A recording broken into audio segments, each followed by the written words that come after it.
নদী থেকে একটু দূরে ওই গ্রামটি খুশিপুর। গ্রামের নাম খুশিপুর হলেও এই গ্রামের মানুষের মধ্যে কোনো খুশি ছিল না, কারণ এই গ্রামের মানুষ ছিল অন্ধবিশ্বাসী। গ্রামের পাশে নদীর ধারে যে ভাঙা ঘরটা রয়েছে, ওই ঘরে বসবাস করে অভাগী মেয়ে মালা। ছোটবেলাতে মালা তার বাবা মাকে হারায়, আর বড় হয়ে যার সাথে বিয়ে হয় সেও বিয়ের 2-3 মাসের মধ্যেই মারা যায়, যার কারণে গ্রামের মানুষ মালাকে অপয়া বলে গ্রাম থেকে বের করে দেয়।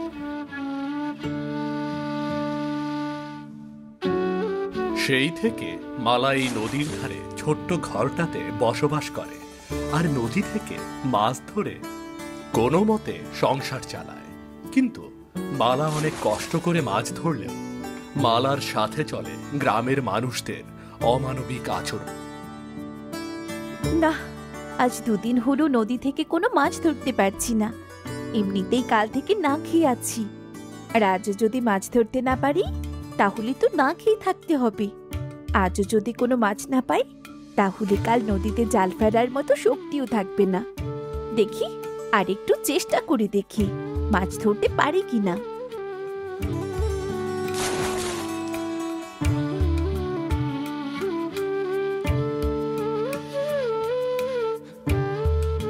না, আজকে একটাও মাছ পাওয়া গেল না।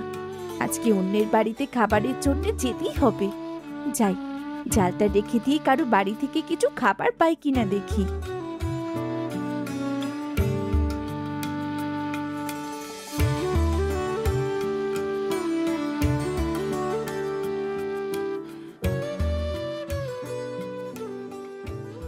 নে বাবা, নে, খা, আর একটু খা।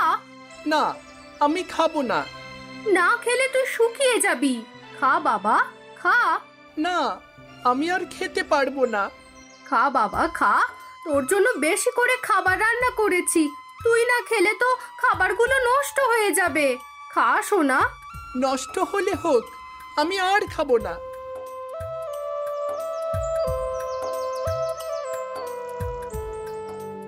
বৌদি, আমাকে কিছু খাবার দেবে? কাল থেকে আমি না খেয়ে আছি। তুই তুই এ বাড়িতে কেন এসেছিস? বের হ, বের হ তাড়াতাড়ি বাড়ি থেকে। হ্যাঁ, এক্ষুনি চলে যাব। আমাকে কিছু খাবার দাও না। খাবার? তোর মতো অপয়াকে খাবার দেব? তুই ভাবলি কি করে? বের হ, বের হ তাড়াতাড়ি এই বাড়ি থেকে। মা, তুমি তো আমার জন্য বেশি করে রান্না করেছো, সেখান থেকে কিছু খাবার ওনাকে দাও না মা, দাও ওনাকে। তুই চুপ কর, ওর মতো অপয়ার মুখ দেখাও পাপ, আর আমি ওকে খাবার দেব? এই যা বলছি, তাড়াতাড়ি এখান থেকে বিদায় হ, তা না হলে ঘাড় ধাক্কা দিয়ে বাড়ি থেকে বের করে দেব। থাক, ঘাড় ধাক্কা দিয়ে বের করে দিতে হবে না। আমি নিজে চলে যাচ্ছি। এই অপয়াকে গ্রাম ছেড়ে করা হয়েছে, তাও লজ্জা হয়নি।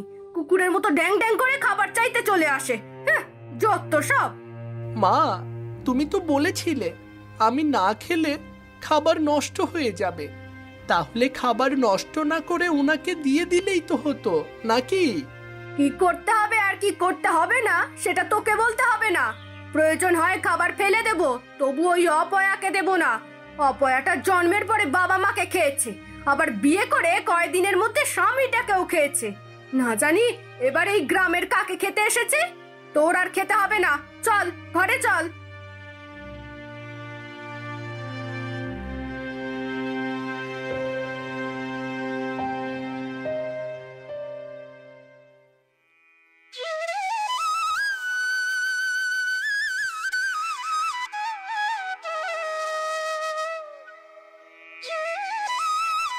বৌদি, আমাকে কিছু খেতে দেবে? কাল থেকে না খেয়ে আছি। খেতে দেব? তা আমার বাড়িতে কি অতিথিশালা খুলে বসে আছি রে যে তোকে খেতে দেব? না, এমনিতেই খেতে দিতে হবে না। তুমি বলো না তোমার বাড়ির কাজ করে দি, তারপর সামান্য কিছু খেতে দিলেই হবে। আহা, আমরা অত জমিদার নই যে সামান্য কাজটুকু করতে পারবো না। নিজেরাই খেতে পাই না, আবার অন্যজনকে কাজ করিয়ে খেতে দেব? আরে যা তো যা, তাড়াতাড়ি আমার চোখের সামনে থেকে চলে যা। গ্রামের অন্য কেউ যদি দেখে ফেলে না আমি তোর সাথে কথা বলছি, তাহলে আমার কপালেও দুঃখ হয়ে যাবে।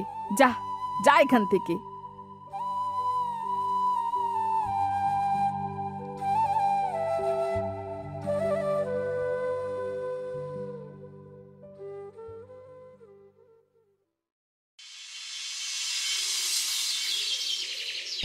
আজ 2 দিন হলো না খেয়ে আছি।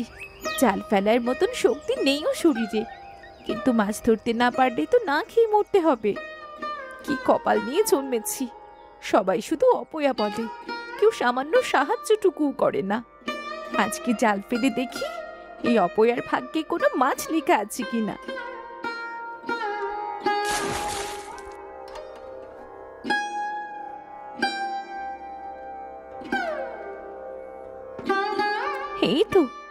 এই তো জালে অনেক মাছ ধরা পড়েছে।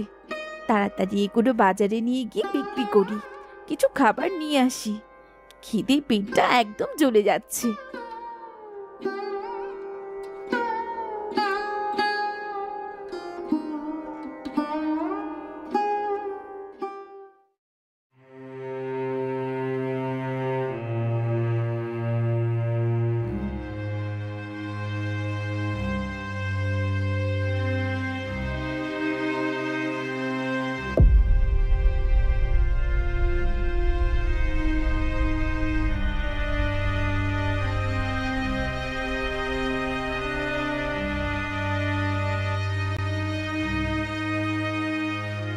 আমার মাছগুলো নিন না, দেখুন একদম তরতাজা। এই তোর মাছ তরতাজা হলে কি হবে? তুই তো অপয়া, তোর মাছ যদি খেয়ে আমার কিছু হয়ে যায়। আপনারা সবাই আমাকে অপয়া বলেন, সবাই আমাকে দেখতে চলে যান। আমি অপয়া হলে কি নদীর মাছগুলো অপয়া? না না না না, নদীর মাছ অপয়া হতে যাবে কেন? তাহলে তাহলে আমার মাছ কিনতে দোষ কোথায়? মাছগুলো নিন না। ঠিক আছে, তা তোর মাছ নিতে কত দাম দিতে হবে? হ্যাঁ, এতগুলো মাছ আপনি 200 টাকা দিন। মাছগুলোর দাম 200 টাকার কম না, তবে আমি 100 টাকার বেশি দিতে পারবো না। কেন? আপনি আমাকে কম দেবেন কেন? এতগুলো মাছ। তা বলবো না, কিন্তু 100 টাকার বেশি আমি দিতে পারবো না। দিলে দে, না দিলে না দে, আমি ছাড়া তোর মাছ কেউ কিনবে না। ঠিক আছে, আপনি 100 টাকাই দিন।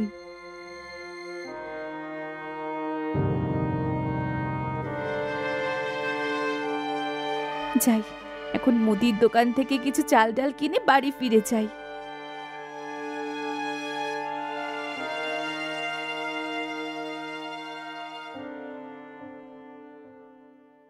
দাদা, এই টাকাটা নিন। আমাকে 4 কেজি চাল, আধা কেজি ডাল আর 200 গ্রাম তেল দিন। এই কত টাকা আছে ওখানে? 100 টাকা। 100 টাকায় এত কিছু হবে না, যাও তো এখান থেকে। কেন? 4 কেজি চাল 40 টাকা, আধা কেজি ডাল 20 টাকা আর 200 গ্রাম তেল 20 টাকা। সব নিলেও তো 20 টাকা ফেরত পাবো। আবার ফেরত? শোনো, গ্রামের সবাই বলে দিয়েছে তোমার কাছে কোনো কিছু না বেচতে, কিন্তু আমি একটু দয়ালু তাই তোমাকে মালপত্র দেব, কিন্তু সবগুলোর দাম দ্বিগুণ দিতে হবে। একটু কম নাও না গো দাদা, জানোই তো আমি অনেক কষ্ট করে সামান্য কিছু মাছ ধরে টাকা রোজগার করি। না না না না না, কম নেওয়া যাবে না। নিলে নাও, না নিলে চলে যাও। তোমার ওই টাকায় 2 কেজি চাল, 200 গ্রাম ডাল আর 200 গ্রাম তেল পাবে। ঠিক আছে, তাই দাও। হ্যাঁ দিচ্ছি, দাও টাকাটা দাও।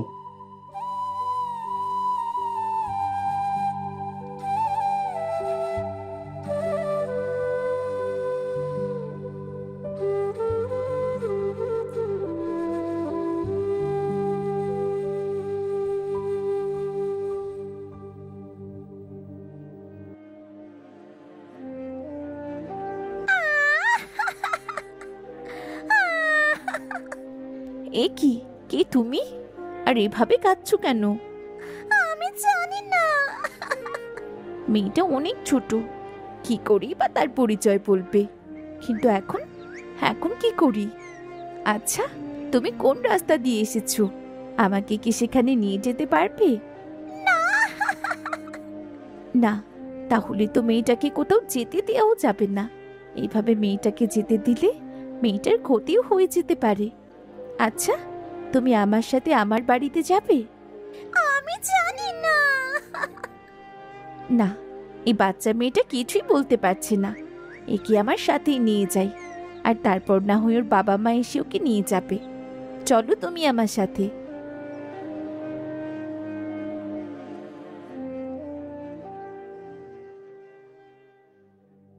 এভাবে কিছুদিন পেরিয়ে যায়, কিন্তু মেয়েটার কোনো খোঁজ মেলে না।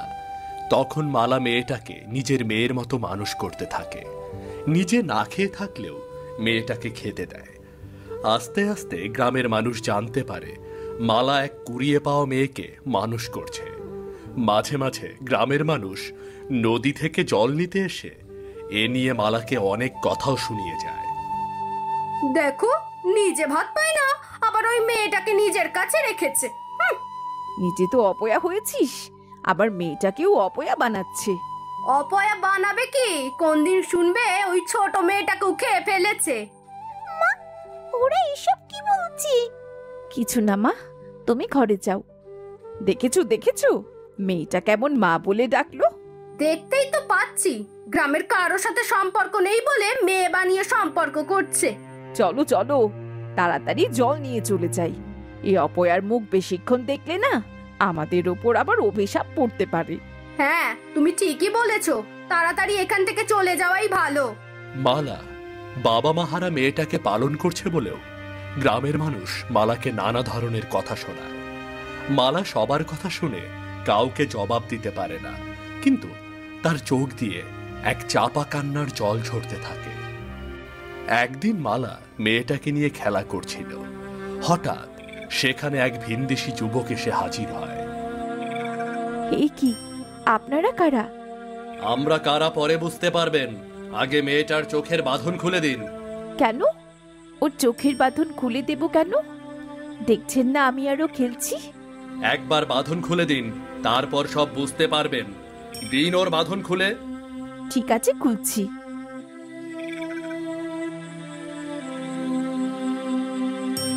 বাবা, তুমি এসেছো? বাবা মানে? বাবা মানে বুঝতে পারলেন না? আমি ওর বাবা, আর আমি এক সওদাগর। ওর মা ওকে ছোট রেখেই আমাদের ছেড়ে একেবারে চলে গেছে। সেই থেকে যেখানেই যেতাম মেয়েটাকে সাথে করে নিয়ে যেতাম। একদিন আপনাদের এই নদীর ধারে আমাদের নৌকা নোঙর করা হয়। তারপরও কখন নৌকা থেকে নেমে গেছে কেউ জানে না। সেই থেকে আমি ওকে খুঁজে চলছি।